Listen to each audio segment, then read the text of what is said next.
ಪ್ರತಿಯೊಬ್ಬರಿಗೂ ಸಣ್ಣರಿಂದ ಹೇಳಿ ದೊಡ್ಡವರಿಗೂ ಅವ್ರ ಒಂದೇ ಸಂಬಂಧ ನೋಡ್ತಾರಲ್ಲ, ಅಂತಸ್ತಿಲ್ಲ, ಆಮೇಲೆ ವಯಸ್ಸು ನೋಡಲ್ಲ, ಆನಂತರ ಅವ್ರಿಗೆ ಭೇದ ಭಾವ, ಯಾರೇ ಬಂದಿರಲಿ ಯಾರೇ ಕೇಳಲಿ ಅವ್ರಿಗೆ ಪ್ರಶ್ನೆ ಉತ್ತರ ಕೊಡ್ಬೇಕನ್ನೋ ಒಂದು ಮನದಾಸೆ ಐತಲ್ಲ, ಅವರಂತ ಈ ವಯಸ್ಸಿಗೆ ನಮಗೆ ಬರಲ್ಲ. ಅವರಿಂದ ನಾವು ಕಲಿಬೇಕಾಯ್ತು ಇನ್ನೂ ತುಂಬ ಇದೆ.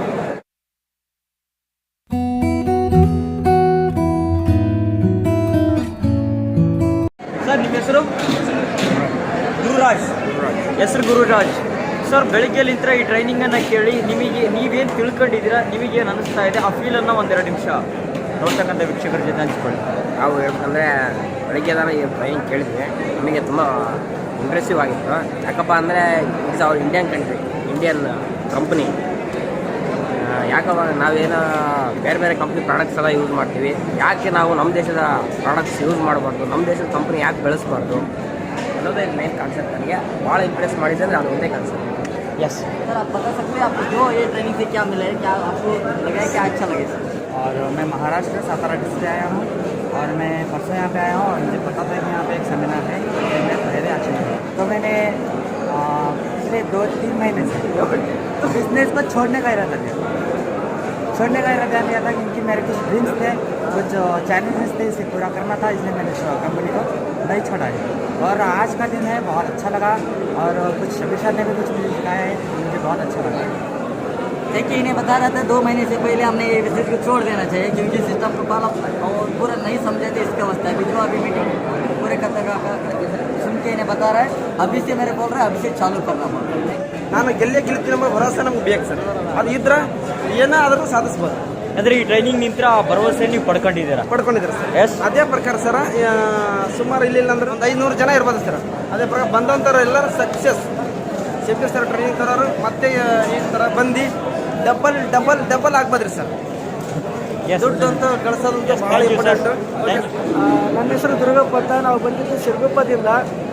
ಸರ್, ಈ ನಾಲೆಡ್ಜ್ ನನಗೆ ಇನ್ನೂವರೆಗೆ ಎಲ್ಲಿ ಹೋದ್ರೂ ಸಿಕ್ಕಿದ್ದಿಲ್ಲ. ಬಟ್ ಈ ನಾಲೆಡ್ಜ್ ತಗೊಂಡು ಇವತ್ತಿನ ದಿನದಲ್ಲಿ ಆ ನಾಲೆಡ್ಜನ್ನು ತಿಳ್ಕೊಂಡು ಜೀವನದಲ್ಲಿ ಏನಾದರೂ ಬೆಳಿಬೇಕಂದ್ರೆ ಈ ಪ್ಲಾಟ್ಫಾರ್ಮ್ ಬಿಟ್ಟರೆ ಬೇರೆ ಪ್ಲಾಟ್ಫಾರ್ಮ್ ಇಲ್ಲ ಅಂತ ನನಗೆ ಅನಿಸ್ತಾ ಇದೆ. ಇವತ್ತಿನ ದಿನದಲ್ಲಿ ಈ ಪ್ಲಾಟ್ಫಾರ್ಮ್ನ ಯುಟಿಲೈಸ್ ಮಾಡಿಕೊಂಡು ನಾನು ಶಾರ್ಟ್ ಪೀರಿಯಡ್ನಲ್ಲಿ ಒಂದು ಜೀವನ ಚೇಂಜ್ ಮಾಡ್ಕೊಳ್ಳುವಂಥ ಸ್ಟೇಜಿಗೆ ಹೋಗಿ ಇರ್ತೀನಿ ಅಂತ. ಡ್ರೀಮ್ ಇರಬೇಕು, ಯಾರು ಅಚೀವ್ಮೆಂಟ್ ಮಾಡಬೇಕಾದ್ರೆ ಅವ್ನ ಹಿಂದೆ ಒಂದು ಡ್ರೀಮು ಮತ್ತು ಒಂದು ಗೋಲ್ ಇರಬೇಕು, ಅದಕ್ಕೆ ತಕ್ಕಂಗೆ ಹಾರ್ಡ್ ವರ್ಕ್ ಮಾಡಬೇಕು, ಅದು ಸಕ್ಸಸ್ಫುಲ್ ಆಗಬೇಕು ಅನ್ನೋ ಒಂದು ಅರ್ಥ ತಿಳಿಸಿ. काशफ मईनुद्दीन. ओके, आपका ट्रेनिंग कैसे हुआ?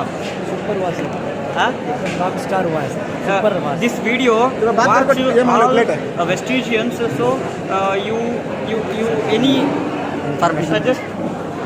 इससे एक सीख मिलती है, अगर इंसान जॉब के पीछे भागेगा तो कुछ भी नहीं मिलेगा. जॉब के पीछे भागने से अच्छा है कि 4-5 साल इसमें लगा लो, लाइफ सेट हो जाएगी सर. ಯಾ ಸೂಪರ್. ಸೊ ಇವ್ರು ಹೇಳ್ತಾ ಇದ್ದಾರೆ, ಇನ್ನು ಕನ್ನಡದಲ್ಲಿ ಟ್ರಾನ್ಸ್ಲೇಟ್ ಮಾಡೋಕ್ಕೆ ಸ್ವಲ್ಪ ಟ್ರೈ ಮಾಡ್ತೀನಿ. ಹೊರಗಡೆ ಎಲ್ಲಿ ತನಕ ನಾವು ಕಷ್ಟಪಟ್ಟು ಕೆಲಸ ಮಾಡ್ತೀವಿ, ಯಾವುದನ್ನು ಸಂಪಾದನೆ ಮಾಡೋಕ್ಕಾಗಲ್ಲ. ವೆಸ್ಟೀಜಲ್ಲಿ ಒಂದು 5 ವರ್ಷ ಕಷ್ಟಪಟ್ಟು ಕೆಲಸ ಮಾಡಿದ್ರೆ ನಾವು ಯಾವ ಥರ ಅಚೀವ್ ಆಗ್ತೀವಿ ಅನ್ನೋದನ್ನು ಆ ವ್ಯಕ್ತಿ ತಿಳ್ಕೊಂಡಿದ್ದಾರೆ, ಅದನ್ನು ನಿಮ್ಮ ಹತ್ರ ಶೇರ್ ಮಾಡ್ಕೊಂಡಿದ್ದಾರೆ. Thank you. ಟ್ರೈನಿಂಗ್ ಅಂತ ತಿಳ್ಕೊಂಡ್ರಲ್ಲಪ್ಪ ಅಂದ್ರೆ ನಾವು ಸರ್ ಏನಪ್ಪ ಈಗ ಜಾಯಿನ್ ಯಾವ ಥರ ಮಾಡಿಸ್ಬೇಕನ್ನೋದು ಒಂದು, ಆಮೇಲೆ ಈ ಸಿಸ್ಟಮ್ ಯಾವ ಥರ ಫಾಲೋ ಮಾಡ್ಬೇಕನ್ನೋದು ಒಂದು, ಆನಂತರ ಪ್ರಾಡಕ್ಟ್ ಯಾವ ಥರ ವಿವರಿಸಿ ಹೇಳ್ಬೇಕು ಅನ್ನೋದು, ಆಮೇಲೆ ಈಗ ನಾವು ಒಂದು ಗುರಿ ಇಟ್ಕೋಬೇಕು, ಒಂದು ಗೋಲನ್ನು ನಾವು ಇಷ್ಟೇ ಟಾರ್ಗೆಟ್ ಮಾಡಬೇಕು, 1 ಲಕ್ಷದವರೆಗೆ ಹೋಗ್ಬೇಕು, ಇಷ್ಟೇ ತಿಂಗಳಲ್ಲಿ ಇಷ್ಟೇ ವರ್ಷದಲ್ಲಿ ಅನ್ನೋದು. ಆನಂತರ ಫ್ಯಾಮಿಲಿ ಹತ್ರ ಡಿಸ್ಕಸ್ ಮಾಡಿ ಯಾವುದೇ ಒಂದು ಒಬ್ಬ ವ್ಯಕ್ತಿ ಜಾಯ್ನ್ ಆದ ಅಂದ್ರೆ ಆತನ ಕೇಳಿ ಅಷ್ಟೇ ಬಿಡೋದಲ್ಲ, ಅವ್ರ ಫ್ಯಾಮಿಲಿ ಕೂರಿಸ್ಕೊಂಡು ಅವರಿಗೆ ಪ್ರಾಡಕ್ಟಿನ ಬಗ್ಗೆ, ಈ ಬಿಸ್ನೆಸ್ಸಿನ ಬಗ್ಗೆ ಎಲ್ಲ ರೀತಿಯಲ್ಲಿ ಮಾಹಿತಿ ಕೊಟ್ಟು ಆನಂತರ ಅವ್ರು ಜಾಯ್ನ್ ಆದ್ರೆ ನಾವು ಹೇಳೋದೇ ಬೇಡ, ಅವರೇ ಯೂಸ್ ಮಾಡ್ತಾರೆ product. Yes madam. Shabeer sir training 2.5 ತಾಸು.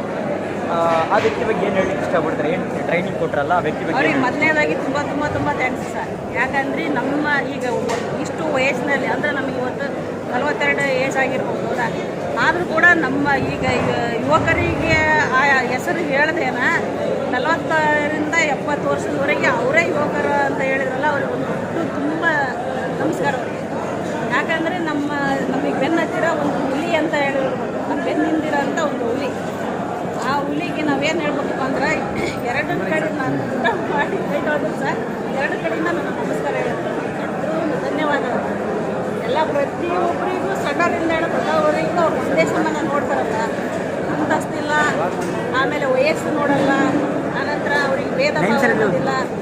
ಯಾರೇ ಬಂದಿರಲಿ ಯಾರೇ ಕೇಳಲಿ ಅವ್ರಿಗೆ ಪ್ರಶ್ನೆ ಉತ್ತರ ಕೊಡ್ಬೇಕನ್ನೋ ಒಂದು ಮನದಾಸೆ ಐತಲ್ಲ, ಅವರಂತ ಈ ವಯಸ್ಸಿಗೆ ನಮಗೆ ಬರಲ್ಲ. ಅವರಿಂದ ನಾವು ಕಲಿಬೇಕಾಗಿ ಇನ್ನೂ ತುಂಬ ಇದೆ.